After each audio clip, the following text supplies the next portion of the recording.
أشهد أن محمد رسول الله.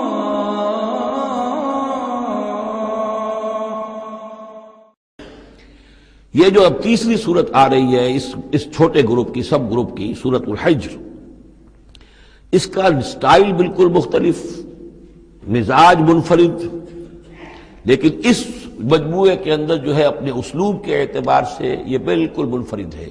جیسے سورہ یونس سورہ ہود جوڑے کی شکل میں، سورہ یوسف منفرد، اگرچہ اس کا ایک جوڑا ہے اور وہ ہے دوسری جگہ پر سورہ طٰہٰ، وہ ہم جب پڑھیں گے تو وہاں اور بات واضح ہو جائے گی۔ دوسرا سب گروپ، اس میں یہ دو صورتیں تقریباً ایک مزاج کی، ایک ان کے درمیان جو ہے نسبت زوجیت سورہ رعد اور سورہ ابراہیم میں۔ تیسری صورت سورہ ہجر ہے۔ اب اس میں جو فرق ہے نوٹ کیجئے، سورہ رعد کے 6 رکوع ہیں اور 43 آیات ہیں، گویا کہ 7 آیات فی رکوع کا حساب بنتا ہے۔ سورہ ابراہیم کے 7 رکوع ہیں، 52 آیات ہیں، 7.5 آیت فی رکوع۔ سورہ ہجر کے 6 رکوع ہیں، 99 آیات ہیں، 16.5 آیات فی رکوع آپ کو ملیں گی۔ یہ اصل میں قرآن مجید میں مکی صورتوں میں آپ کو اسلوب کا یہ فرق نوٹ کر لینا چاہیے کہ جو ابتدائی صورتیں نازل ہوئی اس میں آیتیں چھوٹی چھوٹی، ردم بہت تیز، جیسے کہ پہاڑی نالے ہوتے ہیں، دریا ہوتے ہیں تو ان کا پاٹ بہت کم ہوتا ہے لیکن بہاؤ بہت تیز ہوتا ہے۔ دریائے کنہار جس نے بھی دیکھا ہے، دریائے سوات دیکھا ہے کالام میں یا کہیں اور، تو ان کی چوڑائی تو کچھ بھی نہیں ہوتی، بلکہ دریائے سندھ یہ پورا جو ہے، یہ شاہراہ ریشم جو ہے اس کے ساتھ دیکھیے تو نیچے معلوم ہوتا ہے چھوٹی سی کوئی لکیر پانی کی ہے، اس کے سوا کچھ بھی نہیں۔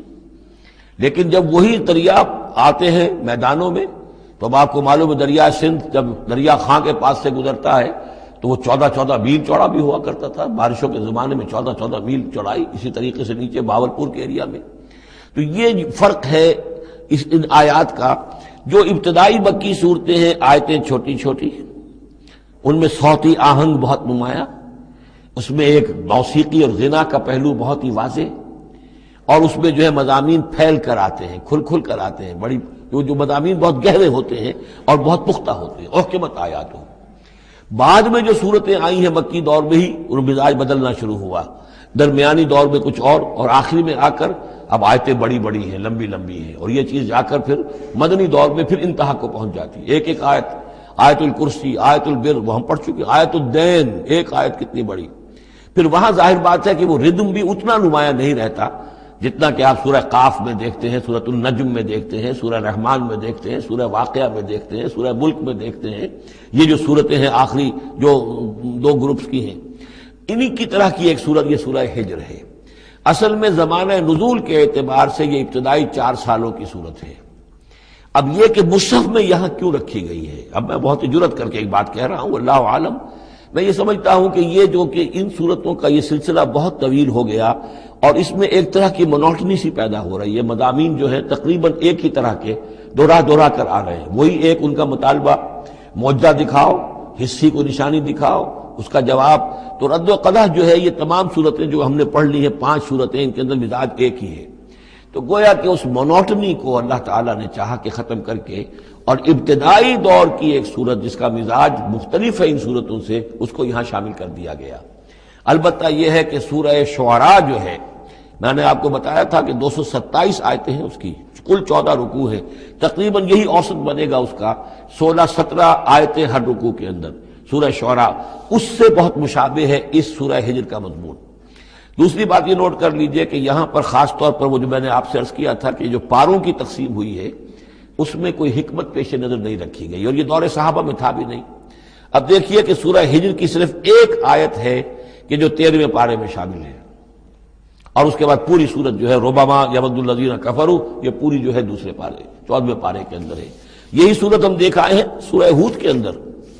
سورہ ہود کی صرف چند آیتیں ہیں کہ جو 11ویں پارے میں تھیں، جی ہاں، اس کی 5 آیتیں جو ہیں یہ 11ویں پارے میں اور باقی پوری سورت 12ویں پارے میں۔ تو پاروں کی تقسیم جو ہے یہ اصل میں وہ بعد کے زمانے میں کی گئی ہے، اور اس میں ان چیزوں کو مد نظر نہیں رکھا گیا، جبکہ منزلیں پوری صورتیں، 3 صورتیں، 5 صورتیں، 7 صورتیں، جیسے کہ میں آپ کو بتا چکا ہوں۔ مکی اور مدنی صورتوں کے گروپ ہے، پوری صورتیں۔ یہ گروپ جو ہیں ان کے اندر بھی اور منزلوں کے اندر بھی. منزلوں کا تذکرہ چونکہ دور صحابہ میں بھی پایا جاتا ہے، لیکن یہ کہ یہاں پر ہم دیکھتے ہیں کہ پاروں کے معاملے میں یہ چیز موجود نہیں ہے. اب اگرچہ ہمارے پاس ابھی کچھ 10 منٹ باقی ہیں آج، لیکن یا تو یہ کہ اب اس کو ہم کل استعمال کریں، ہم یہ ٹیپ تو ضائع تو نہیں کریں گے، تو یا آپ کہتے ہیں تو میں کچھ آیتیں جو ہیں وہ سورہ حجر کی پڑھ لیتا ہوں. چلیں. بسم اللہ الرحمن الرحیم. الف لام را، یہ اس سلسلے کی آخری آیت سورت ہے. اب الف لام را، 5 سورتیں الف لام را سے اور ایک سورت الف لام میم را. تلک آیات الکتاب و قرآن مبین، یہ اللہ کی آیات، اللہ کی کتاب کی آیات ہیں اور قرآن مبین کی آیات ہیں. ربما یود الذین کفروا لو کانوا مسلمین، ایک وقت آئے گا کہ وہ لوگ کہ جنہوں نے کفر کیا تھا حسرت کے ساتھ کہیں گے کاش کہ ہم اسلام لے آتے. وہ وقت آئے گا ان کا کفر ان کے لیے حسرت بن جائے گا. ذرہم یاکلوا ویتمتعوا، اے نبی چھوڑیے ان کو، نظر انداز کر دیجئے، اپنی توجہ ان کی طرف سے ہٹا لیجئے. یہ کھا پی لیں، تمتع کر لیں، فائدہ اٹھا لیں، زمین کے اندر رہ کر جو کھانا پینا ہے، جو چرنا چگنا ہے کر لیں. وَيُلْهِهِمُ الْعَمَلُ، اور امیدیں ان کو غافل کیے رکھیں. یہ جو یلہہم العمل ہے، الہا یلہی الہاءً، غافل کر دینا. حدیث میں آتا ہے ما قل وکفا خیر مما کثر والہا، اگر کوئی شے کم ہے لیکن کفایت کر جائے، آپ کی ضرورت پوری ہو جائے، یہ اس سے کہیں بہتر ہے کہ زیادہ ہو اور وہ غافل کر دے. اگر زیادتی ہے، فراوانی ہے، رزق کی سر و سامان موجود ہے، ہر چیز، کوئی ضرورت کبھی اٹکتی نہیں، تو اللہ یاد نہیں آئے گا، اللہ سے غفلت ہو جائے گی. اس سے بہتر یہ ہے کہ ضرورت تو پوری ہو جائے، کسی کے سامنے دستے سوال دراز نہ کرنا پڑے، لیکن یہ ہے کہ اس سے زیادہ نہ ہو کہ تاکہ غفلت نہ ہو. ما قل وکفا خیر مما کثر والہا، الہاکم التکاثر، وہ صورت مبارکہ ذہن میں رکھیے. وَيُلْهِهِمُ الْعَمَلُ، طول عمل کہلاتا ہے. یہ انسان لمبے لمبے نقشے بناتا چلا جاتا ہے، میں یوں کروں گا، پھر ایسے کروں گا، پھر اس طرح کروں گا، پھر اس سے یہ کہ وہ کارخانہ بنا لوں گا، پھر ایک اور کارخانہ بنا لوں گا، یا یہ کہ اپنے پروفیشن کے اندر یہ کام کروں گا، اس طرح آگے بڑھوں گا. اسی میں مگن رہتا ہے، زندگی ختم ہو جاتی ہے. فَسَوْفَ يَعْلَمُونَ، تو ان قریب انہیں معلوم ہو جائے گا اور انہیں حقیقت جو ہے ان پر منکشف ہو جائے گی. وَمَا أَهْلَكْنَا مِنْ قَرْيَةٍ إِلَّا وَلَهَا کِتَابٌ معلوم، اور ہم نے کسی بھی بستی کو ہلاک نہیں کیا مگر یہ کہ اس کا وقت معین تھا لکھا ہوا، اس سے پہلے وہ عذاب نہیں آیا.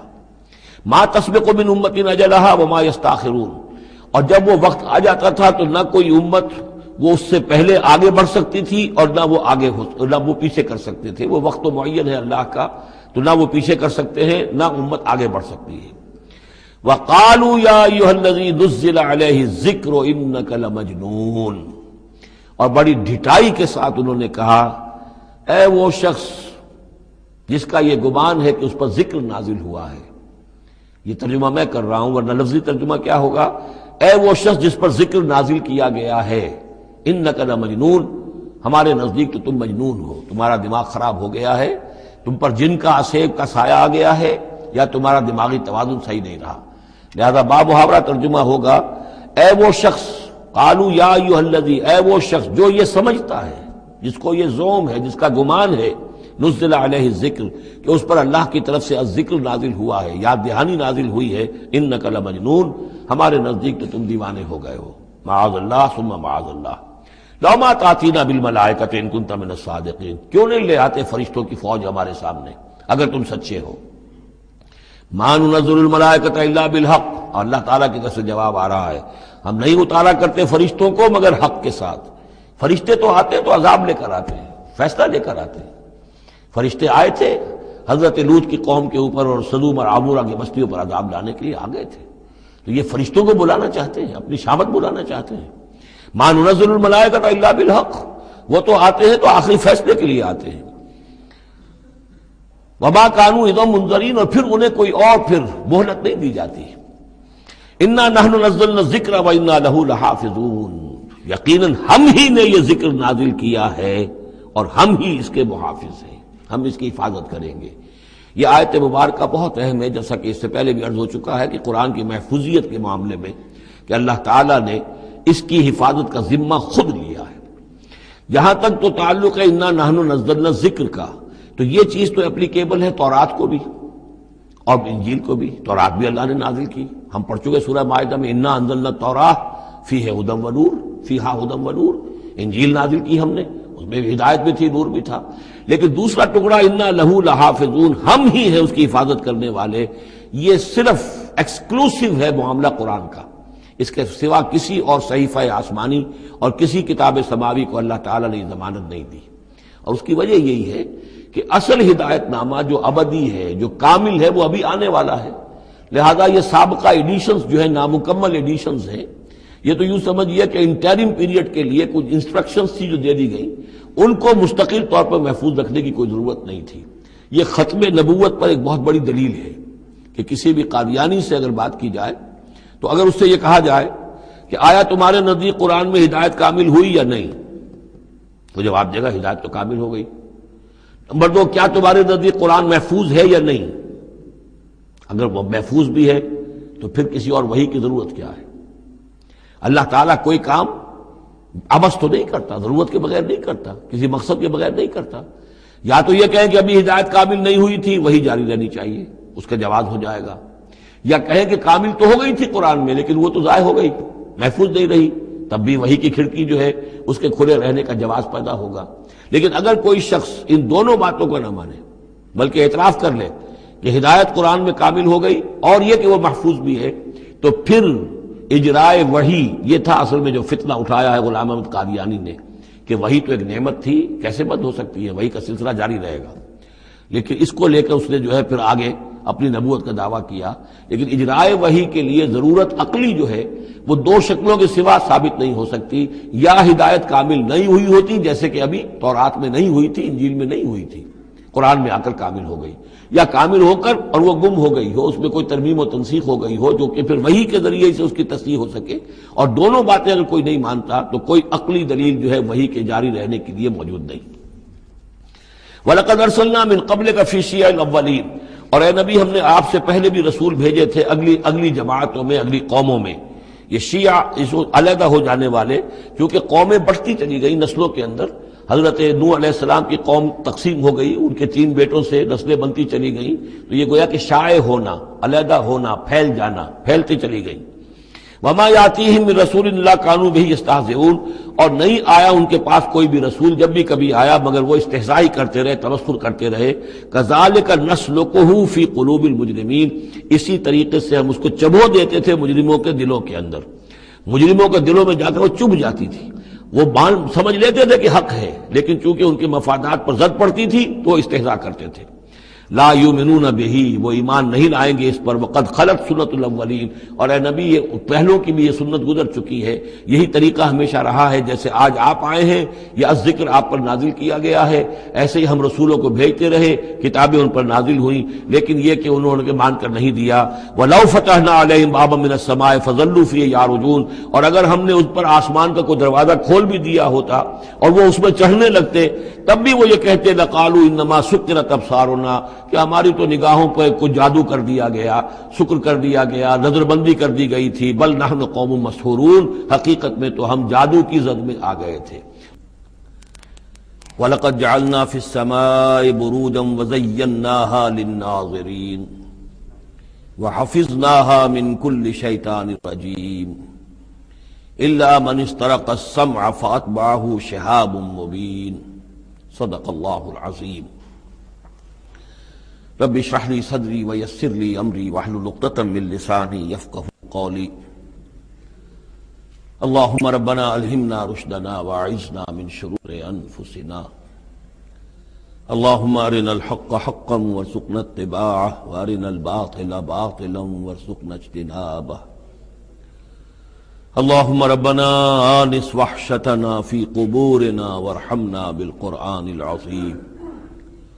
اللهم اجعله لنا إماما ونورا وهدى ورحمة.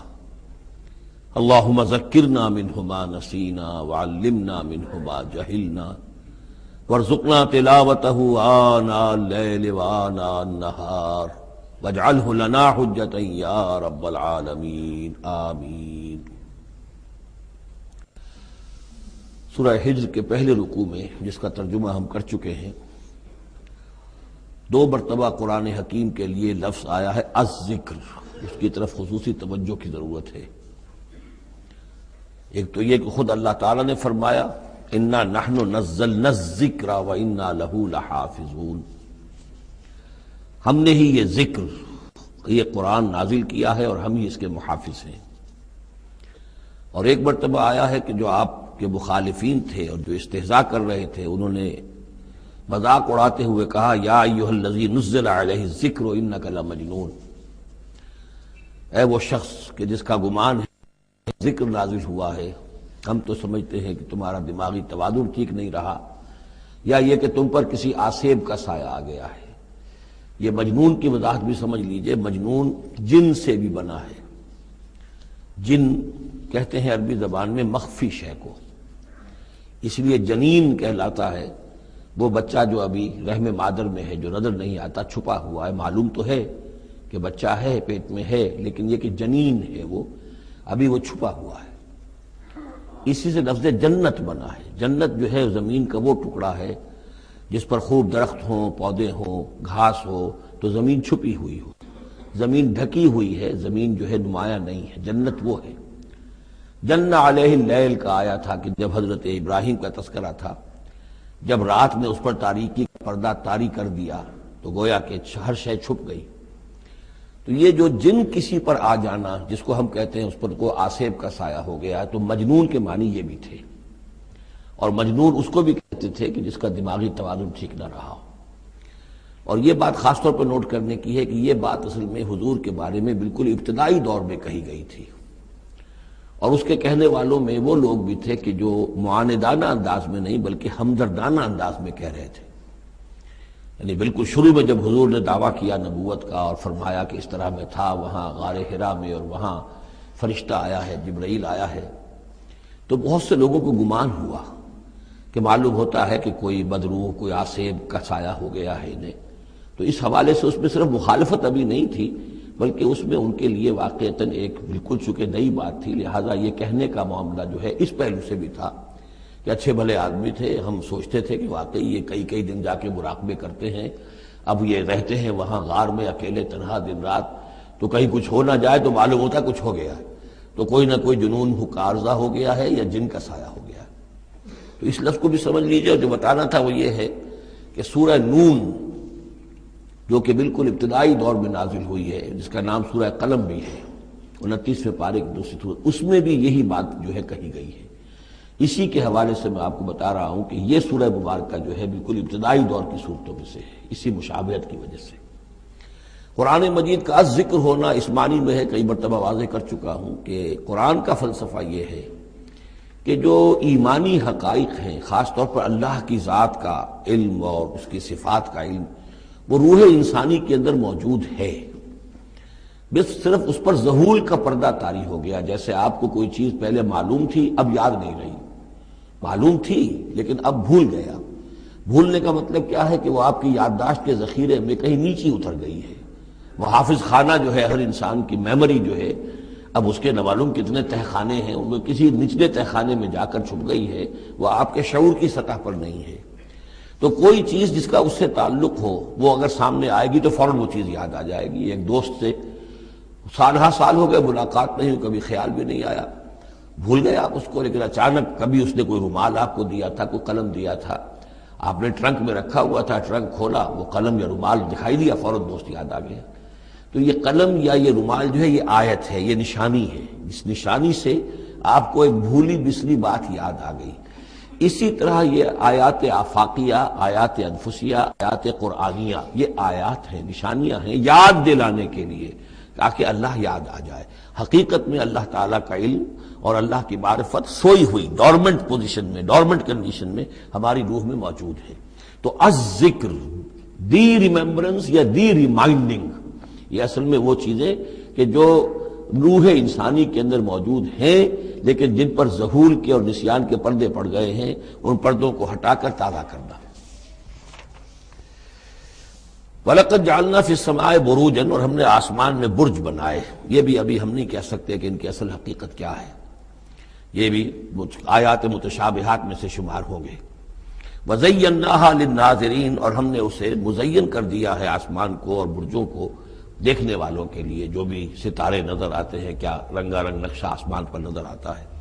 وَحَفِظْنَاهَا مِن كُلِّ شَيْطَانٍ رَجِيمٍ۔ البتہ اب یہ وہ بات ہے جو ایمان بالغیب کے حوالے سے ہمیں ماننی ہوگی کہ ان ستاروں کا ایک کام یہ بھی ہے کہ اللہ تعالیٰ نے ان کو گویا کہ پہرے کی جگہیں بنایا ہے، ہم نے حفاظت کی ہے ان کی ہر شیطان رجیم سے، جو بھی شیطان مردود ہے اس کی طرف سے حفاظت کا یہ سارا سامان ہے کہ جو آسمانوں میں کیا گیا ہے۔ اب اس کے لیے آج میں چاہتا ہوں کہ وہ بات آپ سمجھ لیں اچھی طرح، کہ جیسے آپ آگے آ بھی جائے گا کہ انسانوں کی تخلیق جو ہے وہ تو یوں سمجھیے اس کائنات کے تخلیق کے اعتبار سے بڑی ریسنٹ شے ہے، بڑی ماضی قریب کی بات ہے۔ انسانوں سے بہت پہلے جنات پیدا کیے گئے تھے، جنات سے بہت پہلے ملائکہ پیدا کیے گئے تھے، اور انسانوں کی ارواح بھی اسی دور میں پیدا کی گئیں جبکہ یہ ملائکہ پیدا کیے گئے تھے۔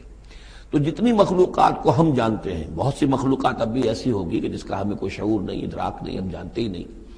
جیسے ابھی ہمیں ریسنٹلی معلوم ہوا وائرس بھی کسی بلا کا نام ہے، اس سے کچھ پہلے ہمیں معلوم ہوا بیکٹیریا بھی کسی چیز کو کہتے ہیں، ورنہ یہ کہ ان چیزوں کا کوئی علم ہمیں نہیں تھا۔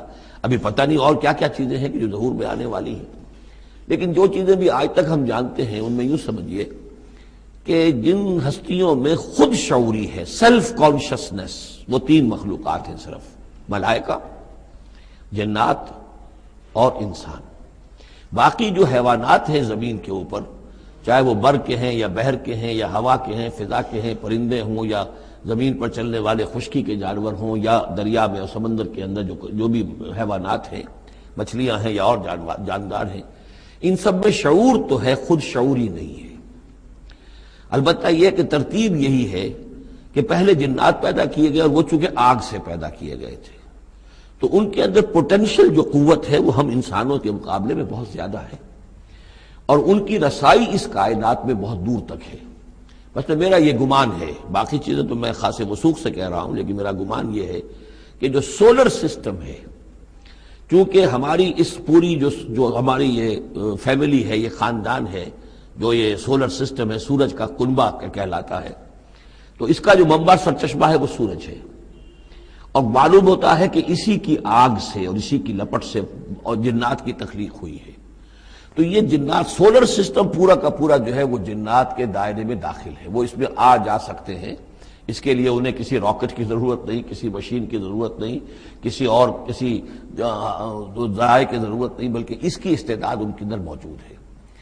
یہ پھر اپنی اس استعداد سے فائدہ اٹھا کر اس سے آگے جب ملائکہ کے ذریعے سے کچھ احکام اترتے ہیں، آسمان سے اللہ تعالیٰ کی کوئی تدبیر ہے، ملائکہ کے حوالے کیے گئے ہیں، تو یہ پھر ان سے کچھ چیزیں اچکنے کی کوشش کرتے ہیں، تاکہ وہ جا کر انسانوں میں سے جو وہ عامل لوگ ہیں، کاہن لوگ ہیں، ان کو جا کے ان کو کچھ بتا دیں کہ اب یہ ہونے والا ہے۔ اس لیے کہ ملائے اعلیٰ میں فیصلہ ہو گیا، اللہ تعالیٰ کے ہاں ایک چیز کی تدبیر جو ہے وہ طے ہو گئی، اب اللہ تعالیٰ نے فرشتوں کے حوالے کیا ایگزیکیوشن کے لیے۔ ایسے ہی ہے جیسے کہ پریزیڈنٹ ہاؤس سے تو ایک حکم جو ہے وہ جاری ہو گیا، اب اس کا اجرا ہوا ہے، اب کوئی ٹائپ کرے گا، ٹائپ کر کے اسے ڈسپیچ کرے گا، وہ پھر کسی جگہ پر پہنچے گا، پہنچتے وقت لگے گا۔ اگر وہ جو ٹائپسٹ ہے جس نے ٹائپ کیا ہے وہ ٹیلی فون کرتے کہ صاحب اب یہ حکم آنے والا ہے، وہ تو آ جائے گا، تو ظاہر بات ہے وہ حکم تو پہنچ گیا اس کو، اور اس کے حوالے سے وہ جس شخص کو اس نے یہ خبر دے دی ہے وہ اپنی دکان چمکا سکتا ہے کہ دیکھیے مجھے پہلے سے معلوم تھا کہ یہ حکم آنے والا ہے۔ تو اس کائناتی حکومت کے اندر یہ سلسلہ ہے جس کے لیے کہ پھر اللہ تعالیٰ نے اس سولر سسٹم سے آگے کی جو بھی یونیورس ہے اس میں، یہ میرا گمان ہے جو میں عرض کر رہا ہوں، اللہ عالم، اس میں جنات کو آگے بڑھنے سے روکنے کے لیے ان ستاروں کے اندر وہ میزائلز نصب کر رکھے ہیں کہ جب بھی کوئی جنات میں سے ادھر آگے ٹریس پاس کرنے کی کوشش کرتا ہے تو اس پر وہ میزائل پھینکا جاتا ہے، جس کو ہم شہاب ثاقب کہتے ہیں۔ یہ ہے پورا نظام کہ جو یہاں ہمارے سامنے آ رہا ہے۔ تو اس کی یہ حقیقت بہت حد تک تو یوں سمجھیے کہ ایمان بالغیب، کل من عند ربنا، ہمارے رب کے طرف سے ہے، ہم اس پر ایمان رکھتے ہیں، لیکن اب کسی نہ کسی حد تک یہ چیزیں جو ہے، جو بھی ہماری سائنٹیفک اب جو ارتقاء ہو رہا ہے، ترقی ہو رہی ہے، اس کے ساتھ کچھ نہ کسی درجے میں کورابوریشن ہو جاتی ہے۔ وَحَفِظْنَاهَا مِن كُلِّ شَيْطَانٍ رَجِيمٍ، اور ہم نے حفاظت کر لی ہے ان آسمانوں کی ان شیاطین سے کہ جو مردود ہیں، إِلَّا مَنِ اسْتَرَقَ السَّمْعَ، سوائے اس کے کہ جو کوئی چرا کے لے بھاگا، مطلب یہ کہ فرشتہ نازل ہو رہا ہے اور فرشتے کے ساتھ احکام بھی ہیں، چونکہ یہ وہ نوری ہے، یہ ناری ہے، نور اور نار کے درمیان فاصلہ بہت تھوڑا ہے، بہت قرب ہے، لہذا اس کی بدولت اسی وجہ سے یہ جن تھا جو تھا عزازیل، لیکن فرشتوں کے ساتھ اس کا اٹھنا بیٹھنا تھا، انہی میں شامل تھا، اسی لیے ان کی جو آپس میں جو ان کا قرب ہے اس کی وجہ سے فرشتوں سے کوئی اچک لیتے ہیں۔ الا من استرق السمع، اگر کسی نے کوئی چیز سن لی اور سن کر وہ بھاگا، فاتبعہ شہاب مبین، تو اس کے پیچھے اس کا پیچھا کرتا ہے ایک انگارہ چمکتا ہوا۔ یہ مثائلز ہیں کہ جو اللہ تعالیٰ نے نصب کیے ہوئے ہیں۔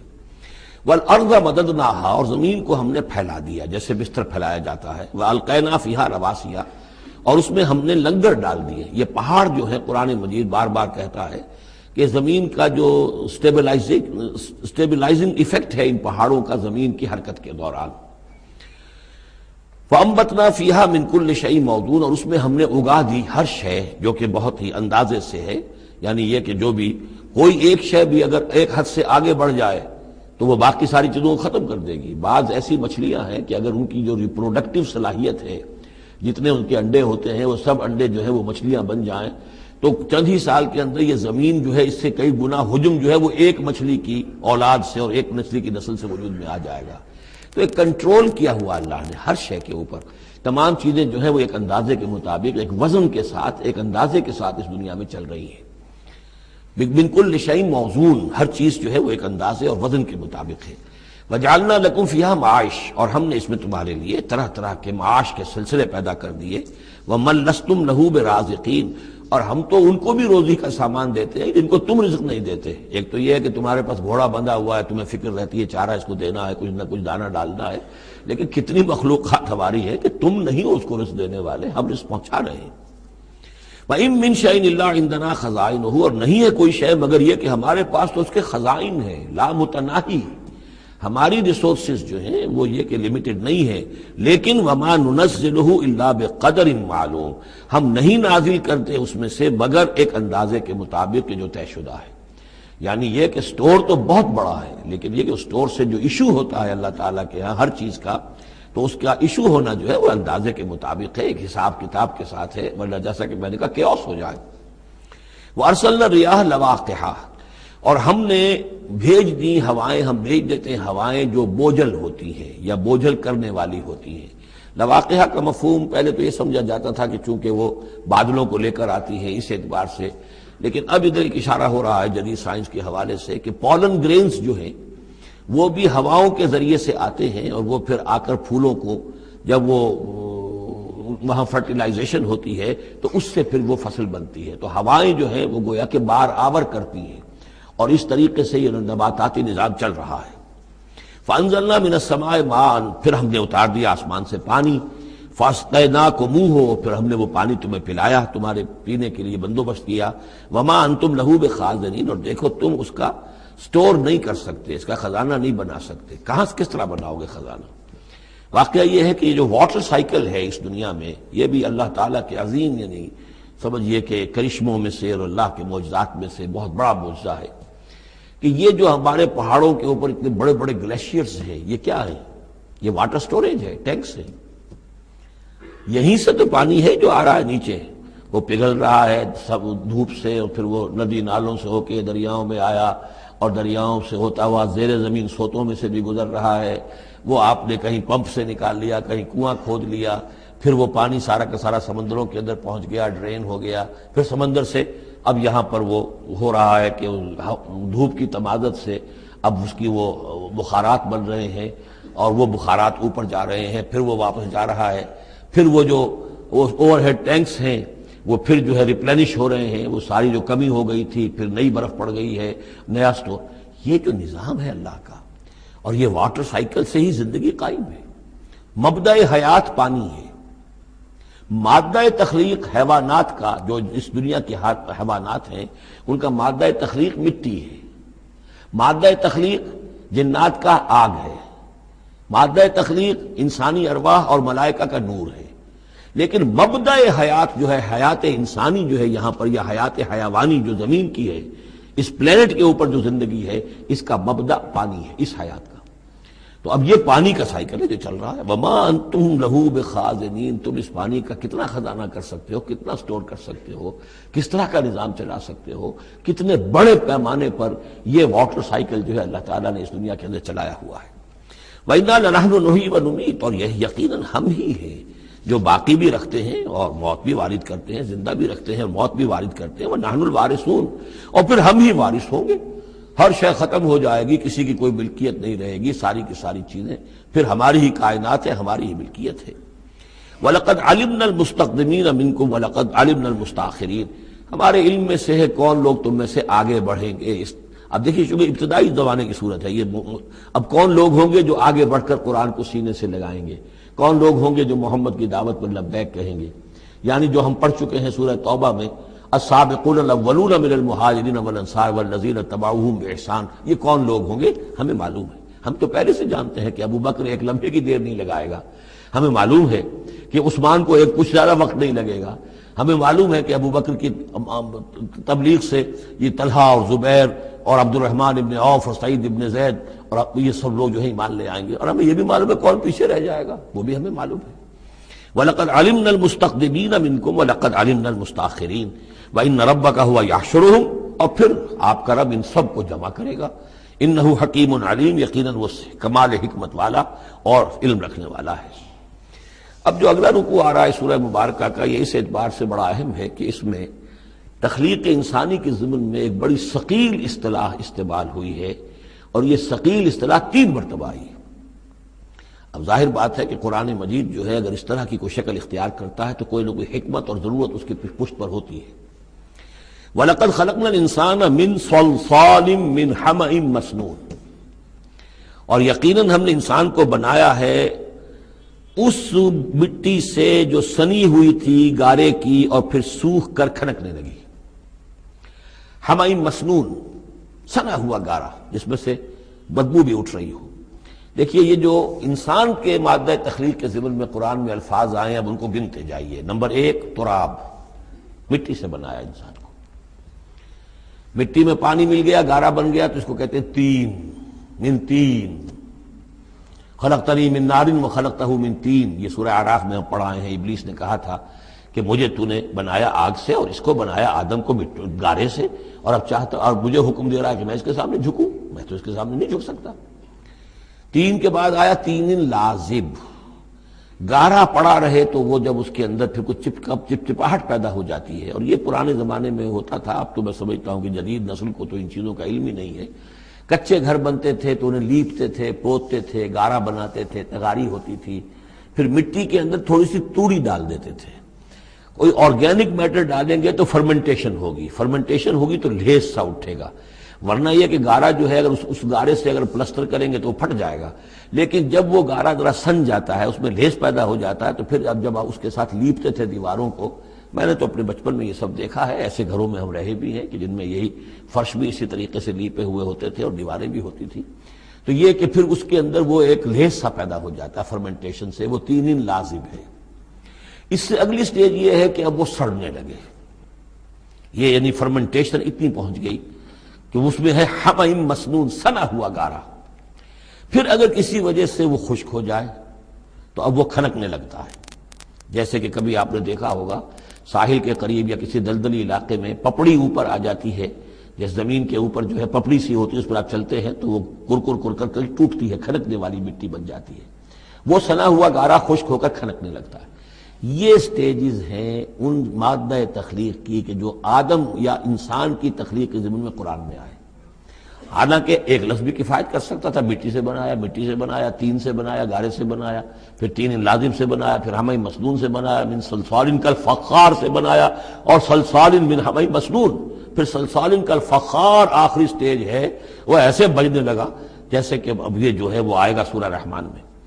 تو اس سے یقیناً کورابریشن ہو رہی ہے کہ جو بھی ایوولوشن کا جو بھی نظریہ آیا ہے، اب اس میں اس کو بھول جائیے کہ اللہ تعالیٰ نے اسپیشل کریشن انسان کی اور باقی حیوانات ہو سکتا ہے اس ایوولوشن کے ذریعے سے پیدا کیے ہوں. اس وقت بحث جو ہے کریشن آف مین کے بارے میں نہیں کر رہا ہوں، لیکن یہ کہ سائنس نے بھی ایک تو یہ بات بتائی کہ یہ ساری حیات حیواناتی جو بھی زمین پر ہے یہ مٹی سے بنی ہے. گویا کہ متفق گردید رائے بو علی بارائے من، قرآن اور سائنس متفق ہو گئے. پھر یہ کہ اس میں مٹی کے اندر گارے کی شکل بنی، پانی ملا، مبدأ حیات پانی ہے، قرآن بھی کہہ رہا ہے۔ پھر یہ کہ وہ ساحلی علاقوں پر دلدل بنی، اور دلدل کے اندر پھر وہ فرمنٹیشن وہاں ہوئی، اور اسی میں پھر جب وہ دراڑیں سی پڑ جاتی ہیں سمندر کے قریب دلدلی علاقے میں، تو وہاں سے ان کا کہنا ہے کہ حیات کا آغاز ہوا، الجی یا امیبا، حیواناتی حیات، اور یا یہ کہ نباتاتی حیات کا۔ تو یہ چیزیں جو ہیں، یہ سٹیجز تقریباً اسی کے ساتھ، یہ تمام الفاظ جو ہیں قرآن کے جو استعمال کر رہا ہے ان کے ساتھ کسی حد تک اس کا ایک ربط اور تعلق قائم ہوتا ہے۔ اور ہم نے بنایا انسان کو اس مٹی سے جو سڑنے کے بعد، اس گارے سے کہ جو سڑنے کے بعد سنا ہوا گارا پھر وہ کھنکنے لگا تھا سوکھ کر۔ والجان خلقناہ من قبل، اور جنات کو ہم نے پیدا کیا تھا پہلے، من نار السموم، لو کی آگ سے۔ اب یہ سموم سے مراد کیا ہے؟ بعد سموم آپ نے سنا ہوگا، وہ تیز لو جو آیا کرتی تھی، صحراؤں میں آتی ہے، آگ جھلک دینے والی گرم ہوا۔ تو اصل میں ایک ہوتا ہے، جیسے کہ ہم نے فزکس میں پڑھا تھا، جن لوگوں نے تھوڑی بہت فزکس پڑھی ہوگی ایف ایس سی میں، کہ یہ جو شعلہ ہوتا ہے، فلیم کا ایک حصہ وہ ہوتا ہے جو نظر آتا ہے، لیومینس، وہ نظر آتا ہے، اس کے اندر حرارت کم ہوتی ہے، اور ایک انویزیبل جو ہوتا ہے اس کے گرد حالہ جو نظر نہیں آتا، اس میں ہوتی ہے تیزی شدید جو ہوتی ہے، سب سے زیادہ ٹیمپریچر جو ہوتا ہے وہ اس میں ہوتا ہے کہ جو اس کا حصہ نظر نہیں آتا۔ اس حصے سے، آگ کی اس لو سے، اس لو کی لپٹ سے یا لو کی لپٹ سے جو بھی اسے کہیں، اس سے ہم نے جنات کو پیدا کیا۔ لیکن یہ سمجھ لیجئے کہ اس سے جنات پیدا کیے گئے، لیکن وہ آگ نہیں ہے۔ ہم مٹی سے پیدا کیے گئے لیکن مٹی نہیں ہے۔ اب ایک یہ کہ قلب ماہیت ہو چکی ہے، ہمارا جو یہ پروٹوپلازم ہے، جو ہمارے ٹیشوز ہیں، باڈی ٹیشوز، وہ مٹی تو نہیں ہے، اگرچہ سورس مٹی ہے، بنے مٹی سے ہیں، لیکن اب مٹی نہیں ہے۔ دوبارہ اگرچہ پھر یہ گل سڑ کر مٹی ہو جائیں گے، اس وقت مٹی نہیں ہے۔ اسی طریقے سے جنات آگ سے بنائے گئے لیکن آگ نہیں ہے، ہاں ان کا مادہ تخلیق آگ ہے۔ اور دوسرا یہ معلوم ہو گیا کہ وہ انسانوں کی تخلیق سے بہت پہلے پیدا کیے گئے۔ وَإِذْ قَالَ رَبُّكَ لِلْمَلَائِكَةِ إِنِّي خَالِقٌ بَشَرًا مِّن صَلْصَالٍ مِّنْ حَمَإٍ مَّسْنُونٍ، اور یاد کرو جب کہ کہا تھا آپ کے رب نے فرشتوں سے کہ میں بنانے والا ہوں ایک بشر اس کھنکھناتے ہوئے سنے ہوئے گارے سے۔ پھر وہی الفاظ، من صلصال من حمأ مسنون، ثقیل لفظ ہے، ثقیل اصطلاح ہے۔ اور یہاں خاص طور پر نوٹ کیجئے کہ لفظ آدم نہیں آیا، بشر بنانے لگا ہوں۔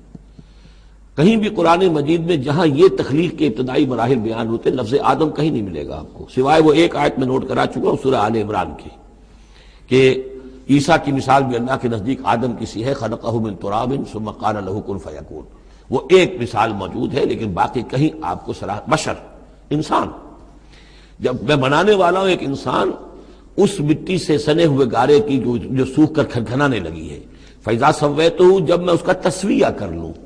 تخلیق کے بعد تسویہ ہوتا ہے، جیسے کسی شے کا ایک ہیولہ بن گیا، پھر اس کی نوک پلک سنواری جاتی ہے۔ مین سٹرکچر جو ہے کسی بلڈنگ کا کھڑا ہو گیا، اب اس کا آرکیٹیکچرل ٹچز ہیں، اس کے اوپر ڈیکوریشن ہے، اس پہ پینٹنگ ہے، یہ تسویہ ہے۔ فَإِذَا سَوَّيْتُهُ، پھر جب میں اسے پوری طرح نک سک سے درست کر دوں، صحیح بنا دوں، پورا کر لوں، وَنَفَخْتُ فِيهِ مِن رُوحِي، اور پھونک دوں میں اس میں اپنی روح میں سے، کہ روحی ضمیر متکلم کا صیغہ ہے سیدھا سیدھا، فَقَعُوا لَهُ سَاجِدِينَ، تو گر پڑنا اس کے سامنے سجدے میں۔ فَسَجَدَ الْمَلَائِكَةُ كُلُّهُمْ أَجْمَعُونَ، اب یہ تیسری مرتبہ پڑھ رہے ہیں ہم قرآن حکیم میں یہ قصہ آدم و ابلیس۔ تو کیا سجدہ سب فرشتوں نے، کل کے کل نے، سب نے مل کر۔ دیکھیے یہ جو ہے تاکید کی انتہا ہے، فرشتوں میں سے کوئی بھی مستثنا نہیں رہا، نہ جبرائیل، نہ میکائیل، نہ اسرافیل، الا ابلیس، سوائے ابلیس کے۔ اور اس میں پھر گمان ہوتا ہے کہ شاید یہ بھی فرشتہ تھا، فرشتہ نہیں تھا، اس کی وجہ سورہ کہف میں مل جائے گی۔ ابا ان یکون مع الساجدین، اس نے انکار کیا سجدہ کرنے والوں کے ساتھ ہونے سے۔ قال یا ابلیس ما لک الا تکون مع الساجدین، اللہ نے فرمایا ابلیس کیا ہوا تجھے، کیا سبب ہے، تو کیوں نہیں ہوا سجدہ کرنے والوں کے ساتھ؟ قال لم اکن لاسجد لبشر خلقتہ من صلصال من حمأ مسنون، اس نے کہا میرے لیے یہ روا نہیں ہے، میرے لیے ممکن نہیں ہے کہ میں سجدہ کروں اس بشر کو جس کو تو نے پیدا کیا ہے سنے ہوئے گارے سے، جبکہ وہ کھنکھنانے لگا ہوا۔ قال فاخرج منها فإنك رجيم، اللہ نے فرمایا تو نکل جاؤ یہاں سے، اس میں سے نکل جاؤ، اس لیے کہ اب تم مردود ہو گئے ہو۔ وإن عليك اللعنة إلى يوم الدين، اور اب تم پر لعنت رہے گی یوم الدین تک، جزا و سزا کے دن تک، یوم بعث بعد الموت تک۔ قال رب فانظرني إلى يوم يبعثون، تو اس نے درخواست کی کہ پروردگار پھر مجھے ذرا مہلت دے دے، ڈھیل دے دے، اس دن تک کے لیے جس دن کے یہ دوبارہ اٹھائے جائیں گے۔ قال فإنک من المنظرین، اللہ تعالیٰ نے اسی شان بے نیازی کے ساتھ فرمایا اچھا جاؤ ٹھیک ہے، تمہیں ڈھیل دے دی گئی، تمہیں یہ رخصت مل گئی، تمہیں یہ چھوٹ مل گئی، مہلت مل گئی، الی یوم الوقت المعلوم، اس وقت معین کے دن تک، یعنی یہ کہ اس وقت تک تم زندہ رہو گے۔ وہ ابلیس جو ہے جن، ویسے جنوں کی زندگیاں شاید انسانوں سے زیادہ ہوتی ہوں، میں نہیں جانتا کتنی ہوتی ہیں، لیکن یہ کہ کوئی اور جن نہیں ہے کہ جو اس وقت سے آج تک زندہ ہو سوائے اس ایک جن کے جس کا نام عزازیل تھا، اور یہ جن جو ہے وہ ابھی تک زندہ ہے اپنی اسی ذات کے ساتھ، باقی اس کی اولاد، اس کی اور نسل جو ہے، اس کی ذریت ہے، وہ اپنی جگہ ہے۔ قال رب بما اغویتنی، اب اس نے کہا پروردگار جو تو نے مجھے گمراہ کیا، اب نوٹ کیجئے وہ گمراہی کو اللہ کی طرف منسوب کر رہا ہے۔ بما اغویتنی، تو نے جو مجھے گمراہ کیا ہے، لأزینن لہم فی الارض ولأغوینہم اجمعین، تو میں اب ان کو یعنی آدم کی اولاد، آدم اور حوا کی اولاد کو میں زمین میں ان کو خوب مزین کر دوں گا، زمین ان کے لیے یہ اسی میں گم ہو جائیں گے، زمین اور اس کی چمک دمک اور اس کی رونقیں اور زیبائشیں آرائشیں ان کی نگاہوں میں کھب جائیں گی۔ وَلَأُغْوِيَنَّهُمْ أَجْمَعِينَ، تجھے بھول جائیں گے، وہ لگ جائیں گے انہی چیزوں کے اندر، اور میں ان سب کو گمراہ کر کے چھوڑوں گا۔ لَأُغْوِيَنَّهُمْ أَجْمَعِينَ، سب کو، إِلَّا عِبَادَكَ مِنْهُمُ الْمُخْلَصِينَ، سوائے ان میں سے ان کے کہ جن کو تو اپنا خاص بندہ بنا لے، تو اپنا خاص بندہ بنا لے، مخلص کر لے، یہاں پہ وہی نوٹ کیجئے مخلص ہے، مخلصین، جن کو تو خالص کر لے اپنے لیے، ظاہر بات ہے کہ اس پر تو میرا زور نہیں چلے گا، باقی یہ کہ میں کسی کو چھوڑوں گا نہیں۔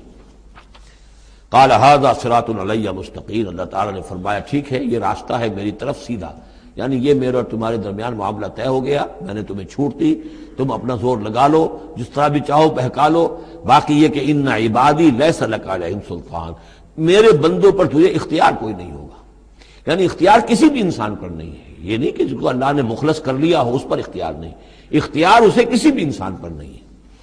ان عبادی لیس لک علیہم سلطان الا من اتبعک من الغاوین، سوائے ان کے کہ جو خود تیری پیروی کرے، خود غاوین میں سے ہو، خود ان کے اندر غوا ہو، خود ان کے اندر سرکشی ہو، خود وہ جو ہے وہ اپنی نفس پرستی کی طرف مائل ہو، وہ تو تیری پیروی کریں گے، ان کو تو جدھر چاہے لے جا، جس کھائی میں چاہے لے جا کے ان کو پھینک دے، اور جس جہنم کی جس وادی میں چاہے ان کو گرا دے، مجھے اس سے دلچسپی نہیں، لیکن یہ کہ میرے کسی بندے پر تجھے اختیار حاصل نہیں ہوگا۔ وَإِنَّ جَهَنَّمَ لَمَوْعِدُهُمْ أَجْمَعِينَ، اور پھر جہنم ہی ان سب کا ٹھکانہ ہوگا، سب کا جو بھی تیری پیروی کریں گے۔ لہا سبعۃ ابواب، اس جہنم کے 7 دروازے ہیں، لکل باب منہم جزء مقصوب، اور ہر ان میں سے ہر دروازے کے لیے ہم نے ایک اس کا نصیب مقرر کر رکھا ہے کہ اتنے جن اتنے انسان اس سے جائیں گے، ہو سکتا ہے کہ وہ بڑے بڑے کبیرہ گناہوں کے حوالے سے کہ یہ لوگ جو ہے جو ان گناہوں میں ملوث ہوں گے وہ اس دروازے سے جائیں گے، جو ان گناہوں میں ملوث ہوں گے وہ اس سے جائیں گے، واللہ اعلم۔ ان المتقین فی جنات وعیون، اب وہی سائملٹینیس کنٹراسٹ کہ جب جہنم والوں کا تذکرہ ہوا تو متقین کا بھی، اور جو اہل تقوی ہوں گے فی جنات وعیون، وہ ہوں گے جنتوں میں، باغات میں اور چشموں میں، ادخلوها بسلام آمنین، ان سے کہا جائے گا داخل ہو جاؤ ان باغات میں پورے امن کے ساتھ، کوئی خوف نہیں، کوئی اندیشہ نہیں۔ وَنَزَعْنَا مَا فِي صُدُورِهِم مِّن غِلٍّ، یہ مضمون پہلے بھی آ چکا ہے، اور ہم نکال دیں گے ان کے دلوں میں سے جو کچھ قدورت ہوگی، اہل ایمان کی آپس میں کوئی شکوہ، کوئی شکایت، کسی سے کوئی تکدر ہو، کوئی غل ہو، وہ ہم نکال دیں گے۔ علی سرر متقابلین، وہ بیٹھے ہوئے ہوں گے تختوں کے اوپر ایک دوسرے کے آمنے سامنے۔ جب کسی سے ناراضگی ہو تو آدمی آنکھیں چار نہیں کرتا بلکہ نظر چرا جاتا ہے، لیکن جب کوئی ایسی بات نہیں، دل صاف ہے، تو آمنے سامنے بیٹھ کے باتیں کریں گے، سینگ آئی ٹو آئی۔ متقابلین لا یمسہم فیہا نصب، انہیں نہیں پہنچے گی اس میں نہ تو کوئی تکان، وما ہم منہا بمخرجین، نہ پھر وہ اب اس سے نکالے جائیں گے۔ جب اہل جنت میں داخل ہونے کے بعد کسی کا وہاں سے نکلنے کا امکان نہیں۔ نبئ عبادی، اے نبی میرے بندوں کو بتا دیجئے، انی انا الغفور الرحیم، کہ میں یقیناً غفور ہوں، رحیم ہوں۔ میری اصل شان تو یہ ہے، لیکن وان عذابی هو العذاب العلیم، میری ایک دوسری شان بھی ہے، اور وہ یہ ہے کہ میرا عذاب تو وہ بھی بہت دردناک عذاب ہے۔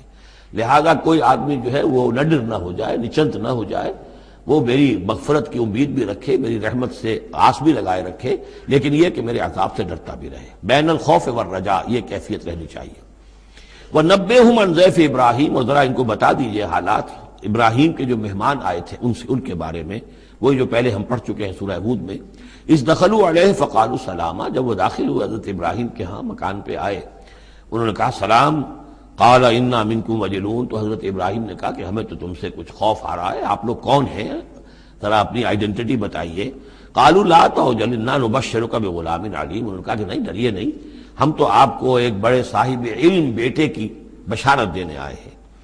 قال بشرتمونی علی ان مسنی الکبر فبما تبشرون، تو حضرت ابراہیم نے فرمایا کہ یہ کیا بشارت آپ مجھے دے رہے ہیں، اس کے باوجود، علی یہاں علی الرغم کے معنی میں، اس کے باوجود کہ مجھ پر بڑھاپا طاری ہو چکا ہے، تو ذرا سوچ سمجھ کے بشارت دیجیے، کوئی غلطی تو نہیں لگی ہے آپ کو۔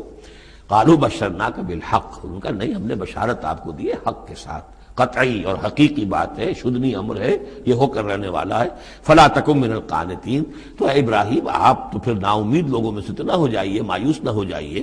قال ومن یقنط من رحمت ربہ الا الضالون، تو حضرت ابراہیم نے کہا کہ ہاں یہ بات تو آپ صحیح کہہ رہے ہیں، اللہ تعالیٰ کی رحمت سے مایوس تو صرف وہی ہو سکتے ہیں جو گمراہ ہوں۔ یہ اللہ کی قدرت، اللہ کی رحمت، عین بڑھاپے میں اللہ مجھے اولاد دے دے، 87 برس کی عمر میں بیٹا دے دے، جیسے اس نے حضرت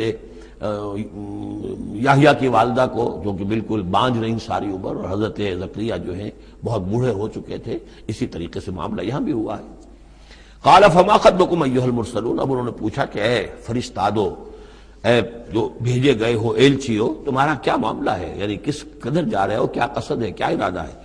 قالوا انا ارسلنا الی قوم مجرمین، انہوں نے کہا کہ ہمیں بھیجا گیا ہے ایک مجرم قوم کی طرف، الا آل لوط، سوائے آل لوط، لوط کے گھر والوں کو، اس کے گھر والوں کو تو ہم بچا لیں گے، انا لمنجوہم اجمعین، ان سب کو ہم بچا لیں گے، نجات دیں گے، الا امرأتہ، اس میں بھی ایک استثناء ہے، سوائے اس کی بیوی کے، قدرنا انہا لمن الغابرین، ہم نے یہ اندازہ کر لیا ہے، یہ اندازہ ہے کہ وہ جو ہے پیچھے رہنے والوں میں سے ہوگی۔ قالوا بل جئناک بما فلما جاء آل لوط المرسلون، تو جب یہ لوط کے گھر پہنچے یہ فرشتادے بھیجے ہوئے اللہ کی طرف سے ایلچی جو آئے تھے، قال انکم قوم منکرون، وہی بات حضرت لوط نے فرمائی کہ آپ لوگ کچھ اجنبی سے لوگ ہیں، میں آپ کو جانتا نہیں، آپ کون لوگ ہیں، کہاں سے تشریف لائے ہیں۔ قالوا بل جئناک بما كانوا فيه يمترون، انہوں نے کہا نہیں بلکہ ہم تو وہ شے لے کر آئے ہیں آپ کے پاس جس کے بارے میں یہاں کے رہنے والوں کو شک تھا۔ آپ جب کہتے تھے کہ اگر تم باز نہیں آؤ گے، ان خبیث فعل کو نہیں ترک کرو گے، شرک سے باز نہیں آؤ گے تو تم پر اللہ کا عذاب آئے گا، یہ اس میں شک کرتے تھے، مذاق اڑاتے تھے، اب وہ شے ہم لے کر آئے ہیں۔ وَأَتَيْنَاكَ بِالْحَقِّ وَإِنَّا لَصَادِقُونَ، اب ہم اللہ تعالیٰ کے آخری فیصلے کے ساتھ، قطعی اور شدنی فیصلے کے ساتھ آئے ہیں، اور ہم سچے ہیں، جو بات ہم کہہ رہے ہیں وہ درست ہے۔ فَأَسْرِ بِأَهْلِكَ بِقِطْعٍ مِّنَ اللَّيْلِ، تو آپ اپنے گھر والوں کو لے کر نکل جائیے رات کے ایک حصے میں، کہ ابھی رات باقی ہو، صبح ہونے سے پہلے پہلے نکل جائیے، وَاتَّبِعْ أَدْبَارَهُمْ، اور آپ بھی ان کے پیچھے پیچھے جائیے، وَلَا يَلْتَفِتْ مِنْكُمْ أَحَدٌ، اور کوئی آپ میں سے پیچھے مڑ کر اب دیکھے نہیں، یعنی کوئی دوستی، کوئی یاد آ رہی ہو، کوئی تعلقات اب جو ہے وہ ستا رہے ہوں دل کو۔ وَامْضُوا حَيْثَ تُؤْمَرُونَ، اور اب چلے جائیے وہاں جہاں آپ کو حکم ہوا ہے۔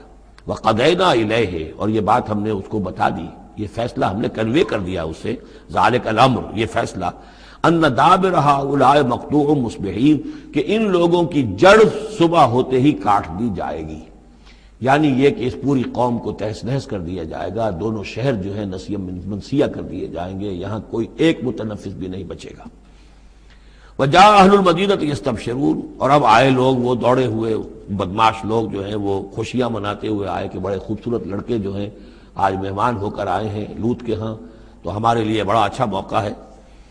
قال ان هؤلاء ضیفی فلا تفضحون، حضرت لوط نے ان سے کہا یہ دیکھو میرے مہمان ہیں، مجھے رسوا نہ کرو، واتقوا اللہ ولا تحزون، اللہ کا تقوی اختیار کرو اور میری بے آبروئی مت کرو۔ قالوا اولم ننهک عن العالمین، انہوں نے کہا کہ دیکھو لوط، ہم نے تمہیں تمام جہانوں والوں سے روکا ہوا نہیں ہے کہ تم ٹھیکہ مت لو کسی کا، ہم جس کے ساتھ جو چاہیں کریں، تم کون ہوتے بیچ میں آنے والے، تم کو ٹھیکیدار بن گئے ہو پوری دنیا کے۔ اولم ننہک، کہ ہم نے منع کیا تمہیں، نہیں کیا تمہیں کہ تمام جہان والوں کی حمایت میں نہ کھڑے ہو جایا کرو۔ قال ہؤلاء بناتی ان کنتم فاعلین، ان کا یہ میری بیٹیاں حاضر ہیں، اگر تمہیں کچھ کرنا ہی ہے تو یہ کہ ظاہر اللہ تعالیٰ نے تمہارے لیے جو جوڑے بنائے ہیں تو وہ تو عورتیں ہیں، تو وہ ہے، میں عرض کر چکا ہوں، اس سے مراد یہ بھی لی گئی ہے کہ میری قوم کی جو یہ بیٹیاں ہیں تمہارے گھروں میں پڑی ہیں، جن کو تم نے چھوڑا ہوا ہے، اصل میں تو تمہارے لیے اللہ تعالیٰ نے وہ فطری راستہ بنایا تھا، یا یہ کہ انہوں نے اتمام حجت کے لیے، جس کو کہتے ہیں پنجابی میں برے کو گھر پہنچانا، یا آخری بات بھی کہی ہو کہ میں ایسا ہی اگر کوئی معاملہ ہے تو کوئی دو بڑے سردار جو ہیں انہیں کہا ہو کہ میں اپنی بیٹیوں کا نکاح تم سے کیے دیتا ہوں، تمہیں اگر کوئی اس طرح کی کوئی حاجت ہے، لعمرک انہم لفی سکرتہم یعمہون، تو انہوں نے کہا، یہ اللہ تعالیٰ کی طرف سے ہے، قسم ہے تیری جان کی، وہ لوگ تو اپنے اس نشے کی حالت میں بدمست تھے اور بالکل اندھے ہو گئے تھے. عین میم ہے والا ہے، یہ دل کے اندھے ہو چکے تھے. فاخذتہم الصیحۃ مشرقین، تو پھر انہیں آ پکڑا ایک چنگھاڑ نے اجالا ہونے کے وقت. مشرق، یہ مشرق نہیں ہے، مشرق ہے. مشرق ہے اجالے کی جگہ، صبح جہاں سے نکلتی ہے وہ مشرق ہے. شرق کے معنی جو ہے اصل میں وہ روشنی ہے، تو اسی سے یہ مشرقین، صبح ہونے کا وقت، سورج نکلتے وقت جب اجالے کا وقت ہوا تو ان کو ایک چنگھاڑ نے آ پکڑا. فجعلنا عالیہا سافلہا، تو ہم نے اس کے اوپر والے حصے کو نچلا بنا دیا، یعنی تل پٹ کر دیا. وہ گری، پوری بستی جو ہے وہ اٹھا کر پٹک دی گئی کہ چھتیں نیچے اور اس کی جو بنیادیں تھیں وہ اوپر. وَأَمْطَرْنَا عَلَيْهِمْ حِجَارَةً مِّن سِجِّيلٍ، اور پھر ہم نے ان پر بارش برسائی، سجیل، مٹی کے کنکروں کی بارش. ان فی ذلک لآیات للمتوسمین، یقیناً اس میں نشانیاں ہیں ان لوگوں کے لیے جو حق کے متلاشی ہوتے ہیں. یہ جو اسم کا لفظ ہے الف سین میم، اور الف جو ہے اس میں در حقیقت جو اصل اس کا حروف اصلیہ میں سے نہیں ہے، سین میم ہے اصل. یہ ہوتے علامت، اسم کے معنی بھی علامت ہے. یہ میرا نام ہے، یہ آپ کا نام ہے، یہ علامت ہے کہ جس سے میرے نام سے آپ پہچانتے ہیں. تو جو لوگ علامتوں سے، متوسم باب تفاعل بن جائے گا، جو علامتوں سے حقیقت کو پہچاننا چاہیں، جو آیات آفاقیہ، آیات تاریخیہ، آیات انفسیہ، آیات قرآنیہ سے حقیقت کو جاننا چاہیں، ان فی ذلک لآیات للمتوسمین. وَإِنَّهَا لَبِسَبِیلٍ مُقِیم، اور وہ جو بستیاں تھیں وہ سیدھی راہ پر واقع ہوئی تھی. یعنی یہ سیدھا راستہ تھا جو یمن سے جاتا تھا فلسطین تک، میڈیٹرینین کے ساحل تک، اور یہ سیدھا راستہ تھا کیروان روٹ، مشرق و مغرب کے درمیان یہی لنک تھا. سویز کینال تھی نہیں، اور ابھی یہ راستہ جو تھا round the Cape of Good Hope, یہ تو کہیں جا کر 1498 میں واسکو ڈی گاما نے تلاش کیا ہے. تو یہ راستہ معلوم ہی نہیں تھا، سویز کینال تھی نہیں. تو ساری جو مشرق اور مغرب کی ٹریڈ ہوتی تھی وہ یہ تھی کہ ہندوستان اور چین اور یہ جاوا، ملایا وغیرہ جو ہیں، یہ ہند چینی کے جتنے یہ سب سامان آتا تھا یمن کے ساحل پر. یورپ کے سارے ممالک کا سامان آ جاتا تھا شام کے ساحل پر، فلسطین کے ساحل پر. اب ان دو کے درمیان یہ قافلے چلتے تھے، یہ کیروانز تھے کہ جو ان جہاں سے لے کر سامان ادھر، ادھر کا سامان ادھر. تو یہ راستہ ہے امام مقیم، سبیل المقیم اس کو کہا گیا، سیدھا راستہ، سیدھی شاہراہ. اسی پر یہ اصحاب ہجر کے بھی مسکن تھے، اسی پر پھر یہ اصحاب مدین کے بھی تھے، اور یہ بستیاں بھی اسی راستے پر واقع ہوئی تھیں. ان فی ذلک لآیۃ للمؤمنین، یقیناً اس میں نشانی ہے اہل ایمان کے لیے. وان کان اصحاب الایکۃ لظالمین، اسی طریقے سے جو بن والے تھے، مدین والے، وہ بھی بہت ظالم تھے. یہ ایکا کا لفظ بھی ان کے لیے آیا ہے، یہ مدین والے. فانتقمنا منہ، یہاں پہ صرف تذکرہ ہو رہا ہے. یہاں تذکرہ آپ نے دیکھا کہ صرف حضرت لوط علیہ السلام کا ہوا ہے اس انباء الرسل کے انداز میں. باقی حضرت ابراہیم کا تذکرہ ہو گیا ہے، وہ وہی ہے قصص النبیین کے انداز میں. باقی یہاں پر جو تذکرے ہو رہے ہیں یہ بھی صرف ذکر ہے، یہ انباء الرسل کا ذکر ہے کہ جیسے حضرت شعیب، لیکن شعیب کا نام نہیں یہاں آیا، بلکہ یہ کہ صرف یہ کہ مدین والے. فانتقمنا منہم، ان سے بھی ہم نے انتقام لیا. وَإِنَّهُمَا لَبِإِمَامٍ مُبِينٍ، اور یقیناً وہ بھی، یہ دونوں جو بستیاں ہیں کھلے راستے پر واقع ہوئی ہیں، وہی راستہ جو میں نے ابھی آپ کو بتایا ہے. وَلَقَدْ كَذَّبَ أَصْحَابُ الْحِجْرِ الْمُرْسَلِينَ، اصحاب الحجر یہ قوم سمود کا دوسرا نام ہے. وہ علاقہ جو ہے جہاں یہ قوم سمود آباد تھی اس کو علاقے کو حجر بھی کہتے ہیں. جیسے کہ وہ علاقہ جہاں قوم عاد آباد تھی اسے احقاف کہتے ہیں. اس علاقے کا نام احقاف تھا، قوم کا نام عاد تھا، جو رسول بھیجے گئے وہ ہود تھے.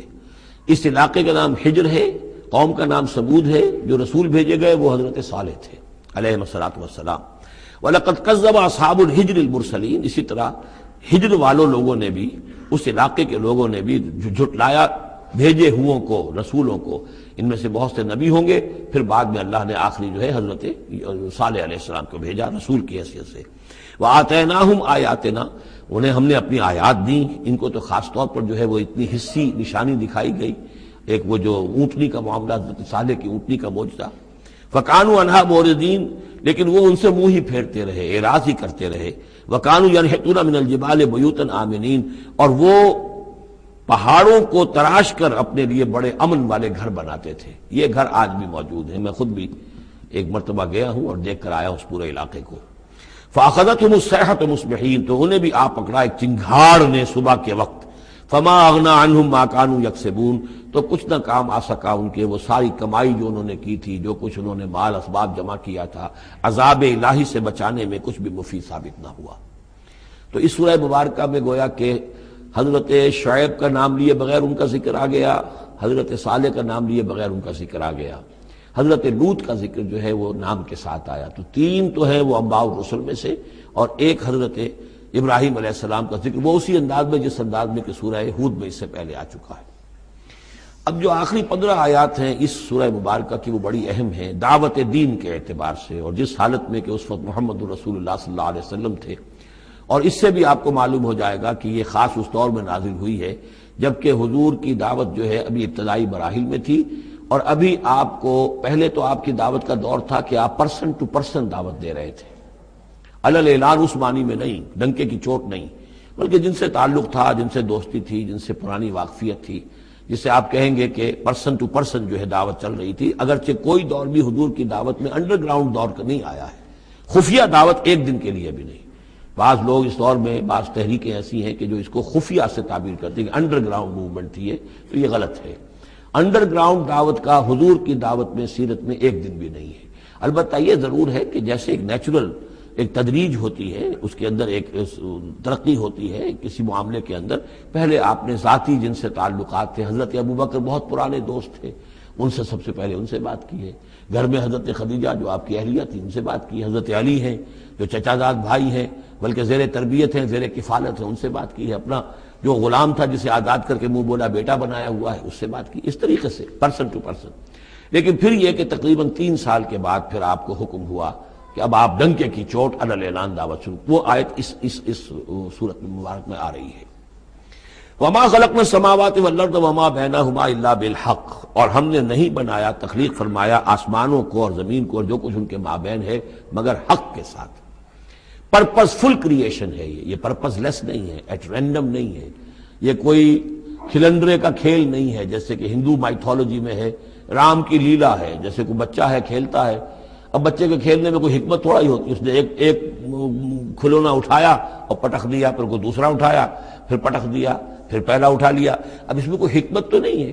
اسی طریقے سے رام جی جو ہیں کھیل رہے ہیں، جس کو چاہتے ہیں تخت سے اٹھا کر زمین پہ پٹخ دیتے ہیں، جس کو چاہتے ہیں وہ جو تیلی اس کو اٹھا کے وہ راجا بنا دیتے ہیں، تو یہ کھیل ہے رام کا، رام کی لیلا ہے یہ، تو یہ تصور اسلام میں نہیں ہے۔ یہ کائنات کی تخلیق بالحق ہے۔ ربنا ما خلقت ھذا باطلا سبحانک فقنا عذاب النار، تیری ذات اس سے بہت اعلیٰ اور عرفہ ہے، پاک ہے کہ تیرے بارے میں یہ گمان کیا جائے کہ تو نے یہ کائنات ایسے ہی بنا دی کھیلنے کے لیے، اور یہ کوئی آپ تیرا مشغلہ ہے، نہیں۔ وما خلقنا السماوات والارض وما بینہما الا بالحق وان الساعۃ لآتیۃ، اس حق کا فیصلہ یہ ہے، اس حق کا منطقی نتیجہ یہ ہے کہ قیامت آ کر رہے، اس لیے کہ باقی تمام چیزیں تو انسانوں کے لیے پیدا کی گئی ہیں، ان کی ساری توجہ یہی ہو جائے گی انسان کاہے کے لیے پیدا کیا گیا، اور خاص طور پر انسان میں جو اخلاقی حص رکھی گئی ہے، by very nature, by his very nature he knows this is good this is evil, یہ جو اس کے اندر ایک شعور ہے، ایک تمیز ہے، یہ ایول ہے یہ گڈ ہے، یہ اچھا ہے یہ برا ہے۔ اب اس کا نتیجہ کیا نکل رہا ہے؟ یہاں تو الٹے نتیجے نکلتے ہیں، بہت سے اچھے لوگ جو ہیں انہیں فاقے آ رہے ہوتے ہیں، اور بہت بدماش جو ہیں وہ یہاں پہ عیش کر رہے ہوتے ہیں۔ تو یقیناً کوئی اور زندگی ہونی چاہیے، اور یقیناً کوئی دن ہونا چاہیے کہ جس میں بھرپور حساب کتاب ہو جائے، نیکوکاروں کا حساب کتاب ہو جائے، اور پھر ان کی زندگی ایسی ہو کہ بھرپور صلہ انہیں ان کا مل سکے، اور بدکاروں کی بدکاریوں کا حساب کتاب ہو جائے، اور پھر ایسی زندگی ہو، ایسا نظام ہو کہ انہیں پوری سزا مل سکے۔ تو یہ گویا کہ حق کا تقاضا ہے۔ وما خلقنا السماوات والارض وما بینہما الا بالحق وان الساعۃ لآتیۃ، قیامت آ کر رہے گی۔ فاصفح الصفح الجمیل، تو اے نبی آپ ذرا ابھی خوبصورتی کے ساتھ درگزر سے کام لیجئے، یعنی یہ کہ یہ مجرم کہیں بھاگ کے نہیں چلے جائیں گے، ہماری پکڑ سے نکل نہیں جائیں گے، قیامت آئے گی، ایک کیفر کردار کو پہنچ جائیں گے۔ ابھی آپ ذرا تحمل کیجئے، صبر سے کام لیجئے۔ فاصفح الصفح الجمیل، ابھی ہماری مرضی اس میں ہے کہ ہم ان کی رسی دراز کریں، یہ جو کچھ کہہ رہے ہیں برداشت کر لیجئے، سن لیجئے، سنا انسنا کر دیجئے، یہ جو آپ صبر کریں گے اس سے آپ کے درجات بلند ہوتے چلے جائیں گے. لیکن فوری طور پر آپ کے دل میں اگر یہ خیال پیدا ہونے بھی لگے بربنائے طبع بشری کے انہیں سزا ملنی چاہیے، یہ بدبخت مجھے کیا کہہ گیا، ابھی یہ مجھے پاگل کہہ گیا اور یہ مجھے جو ہے ساحر کہہ گیا یا مسحور کہہ گیا، نہیں. فصفح الصفح الجمیل، ابھی ذرا آپ خوبصورتی کے ساتھ چشم پوشی کیجئے، نظر انداز کیجئے. ان ربک هو الخلاق العلیم، یقیناً آپ کا رب جو ہے وہ وہی ہے جو پیدا کرنے والا ہے، خلاق ہے، اور ظاہر بات ہے جس نے پیدا کیا ہے وہ جانتا بھی ہے. سورہ ملک میں ہم پڑھیں گے الا یعلم من خلق وهو اللطیف الخبیر، کیا اسی کے علم میں نہیں ہوگا جس نے پیدا کیا ہے؟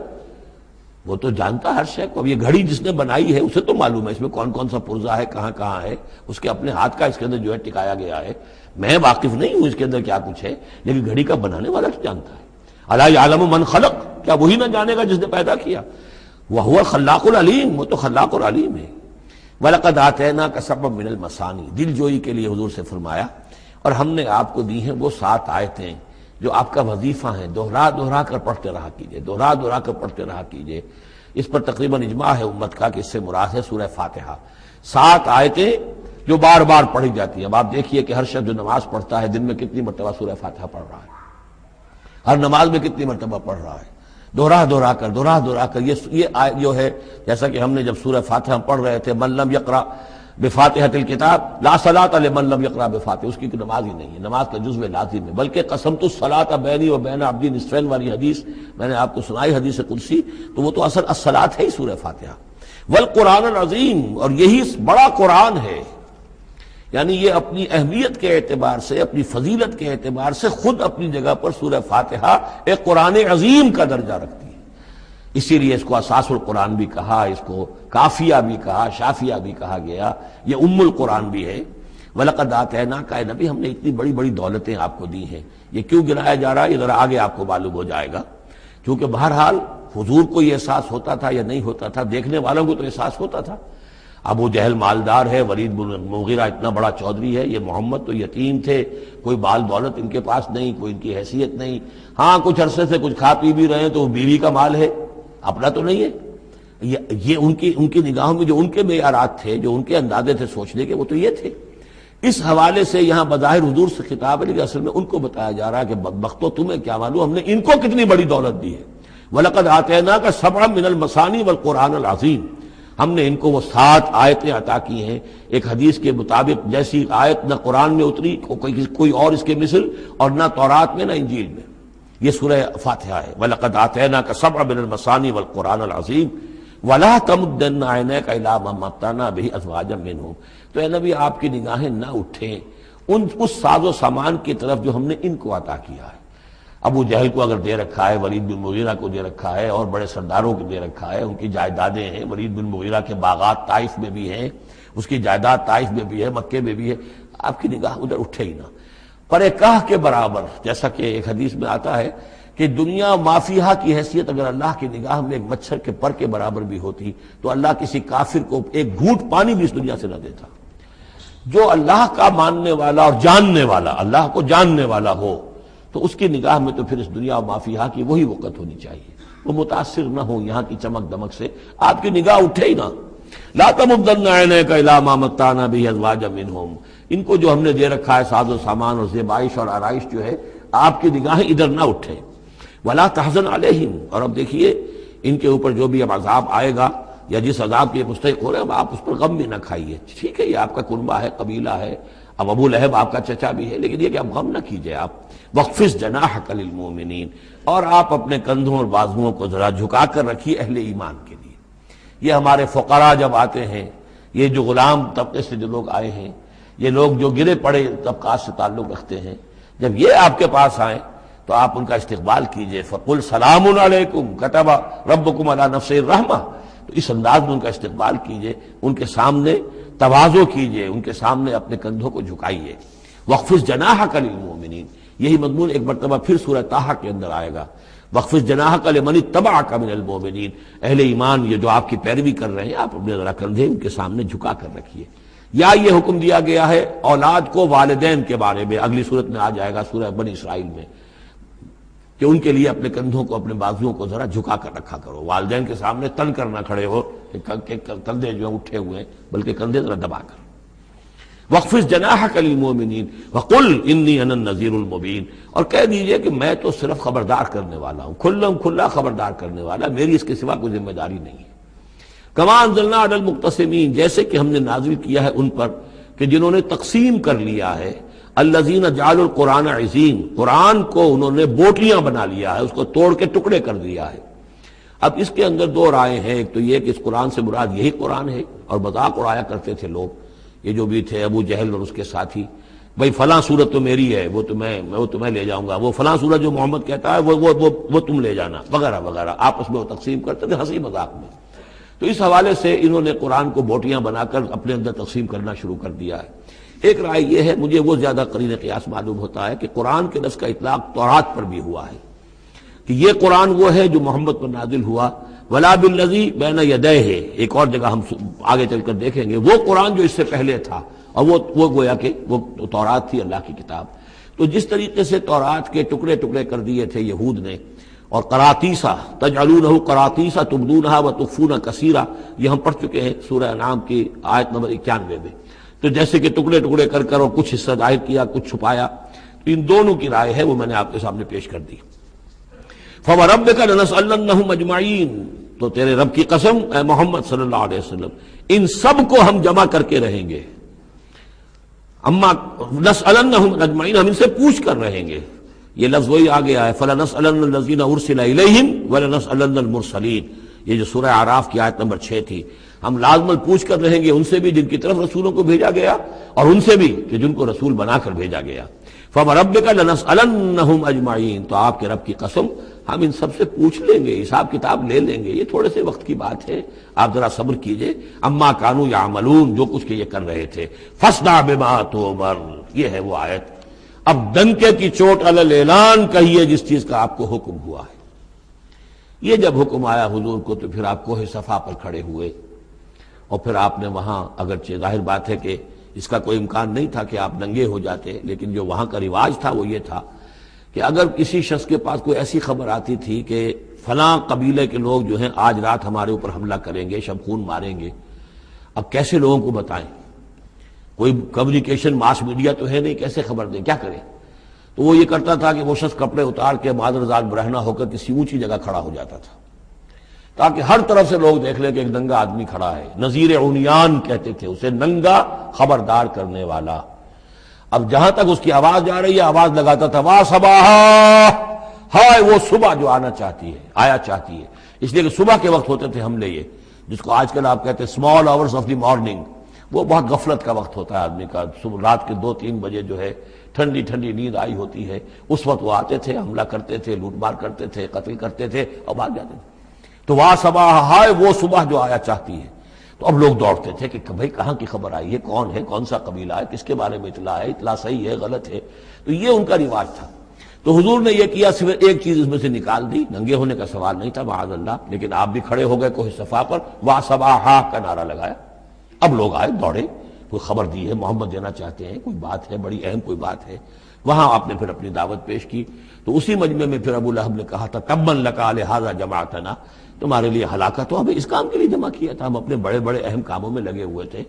وہ مہاجن تھا، کہیں مہاجنی سود اپنا لین دین کا حساب کر رہا ہوگا بیٹھا ہوا، میں وہ سب چھوڑ کر آیا ہوں کہ کوئی خاص اہم بات تم نے بتانی ہے، لیکن تم نے یہ کیا کیا؟ تو یہ ہے وہ واقعہ، اور اس سے معلوم ہو جاتا ہے کہ یہ سورہ مبارکہ جو ہے اسی دور کی، ابتدائی دور کی ہے۔ فاصدع بما تؤمر واعرض عن المشرکین، تو اب ڈنکے کی چوٹ کہیے اب جو کہ آپ کو حکم دیا گیا ہے، اور ان مشرکوں سے اعراض کیجئے، پرواہ نہ کیجئے ان کی۔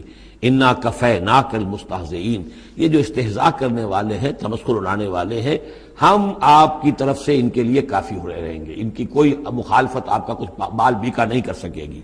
الذین یجعلون مع اللہ الہا آخر، جو اللہ کے ساتھ ساتھ اور بھی الہ گھڑے بیٹھے ہوئے ہیں، فسوف یعلمون، تو عنقریب انہیں معلوم ہو جائے گا کہ اصل حقیقت کیا ہے اور وہ کس طرح کی گمراہیوں میں پڑے ہوئے تھے۔ اب وہ آیت آ گئی جس کا کئی مرتبہ میں حوالہ دے چکا ہوں، اور سورہ انعام میں خاص طور پر وَلَقَدْ نَعْلَمُ، اے نبی ہمیں خوب معلوم ہے، اَنَّكَ يَضِيقُ صَدْرُكَ بِمَا يَقُولُونَ، کہ جو کچھ یہ لوگ کہہ رہے ہیں اس سے آپ کا سینہ بھجتا ہے۔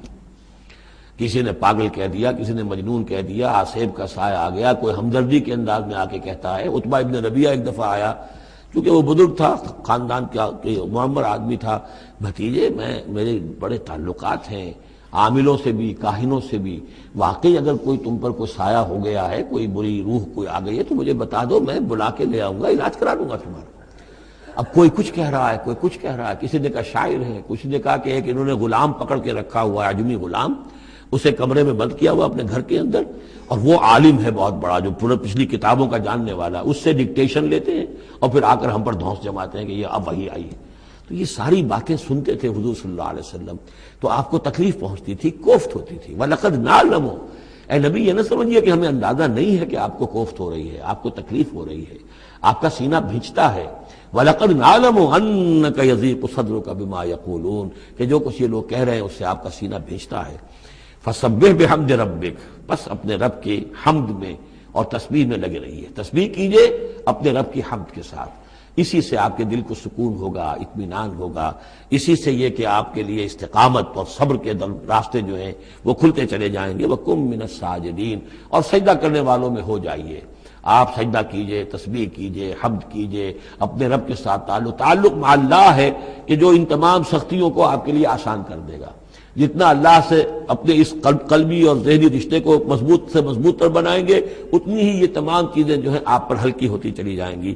وَاعْبُدْ رَبَّكَ حَتَّىٰ يَأْتِيَكَ الْيَقِينُ، اور اپنے رب کی بندگی میں پرستش میں لگے رہیے یہاں تک کہ وہ یقینی بات آ جائے۔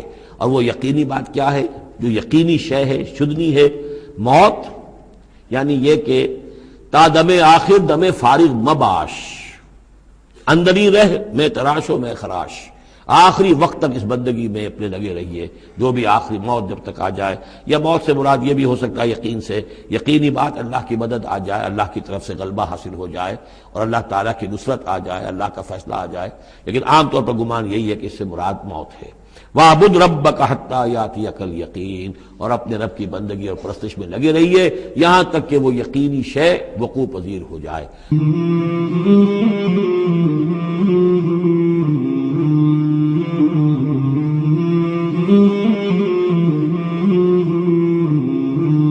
مولاي صل وسلم دائما أبدا على حبيبك خير الخلق كلهم، مولاي صل وسلم دائما أبدا على حبيبك خير الخلق